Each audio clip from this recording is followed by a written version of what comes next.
আমি 1000টা আমলের কথা বলবো না, মাত্র 6টা আমলের কথা বলবো। এই 6টা আমল আপনারা প্রত্যেকেই করার চেষ্টা করবেন ইনশাআল্লাহ। আসসালামু আলাইকুম ওয়া রাহমাতুল্লাহি ওয়া বারাকাতুহু। আহলান সাহলান মাহে রমাদান। আর মাত্র 3-4 দিন তারপরে রোজা আসছে।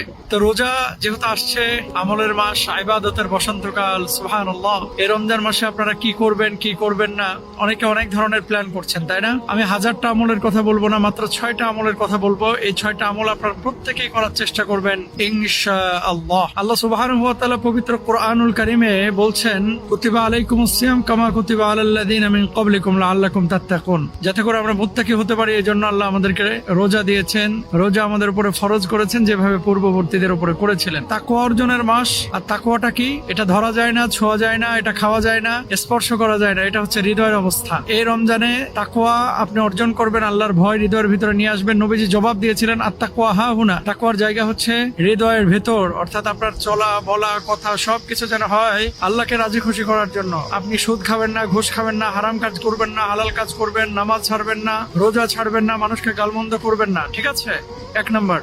2 নম্বর, রমজান মাস হচ্ছে কোরআন নাজিলের মাস, সুতরাং কোরআনটা বেশি তেলাওয়াত করবেন। বারবার খতম দেওয়া জরুরি না, কিন্তু অর্থ বুঝে তেলাওয়াত করাটা জরুরি, বোঝাটা জরুরি। তেলাওয়াত করলেও সওয়াব, কিন্তু বুঝে পড়লে বেশি সওয়াব। এই জন্য হাদিসের মধ্যে আছে, আল মাহিরু বিল কোরআনে মা সাফারাতিল কিরাম। যারা কোরআন বুঝে পড়ে, এদেরকে আল্লাহ তাআলা কিয়ামতের ময়দানে সম্মানিত ফেরেশতাদের সাথে অবস্থান দেবেন। সুবহানাল্লাহ। এরপরে আপনারা যেটা করবেন, কোরআন পড়ার পাশাপাশি, অনুধাবনের পাশাপাশি রাত্রিকালীন সময়ে তাহাজ্জুদের নামাজ পড়বেন, কিয়ামুল লাইল করবেন। হাদিসে আছে, মান কামা রমাদানা, যে ব্যক্তি রমজান মাসে রাত্রিবেলায় কিয়াম করবে, দাঁড়িয়ে দাঁড়িয়ে নামাজ পড়বে, গুফিরা লাহু মা তাকাদ্দামা মিন যামবি, তার জীবনের গুনাহ খাতাগুলো পূর্বে যেগুলো করেছে আল্লাহ মাফ করে দিবেন ইনশাআল্লাহ।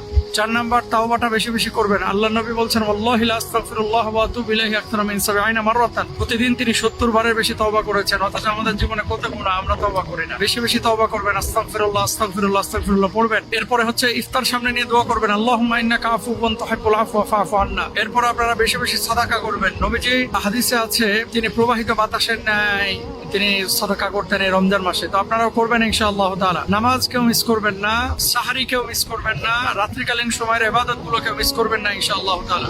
আর যখন ফাঁকা আছেন, বিশেষ করে সবশেষ যে আমলটার কথা বলবো, দিনের বেলা রাতের বেলা যখনই আপনি নীরবে আছেন, শুধু মোবাইল টিপাটিপি না করে জিকির করবেন, সুবহানাল্লাহ আলহামদুলিল্লাহ লা ইলাহা ইল্লাল্লাহ, সুবহানাল্লাহ আলহামদুলিল্লাহ লা ইলাহা ইল্লাল্লাহ। এভাবে যদি রমজানটা কাটাইতে পারেন, ইনশাআল্লাহ আল্লাহ তাআলা ক্ষমা করবেন। এবং এই রমজানের পর আমরা আর বাকি রমজান পাবো কিনা কোনো নিশ্চয়তা নাই। প্রত্যেকে আমরা প্রিপারেশন নিয়ে, আল্লাহ তৌফিক দান করুন, আমিন।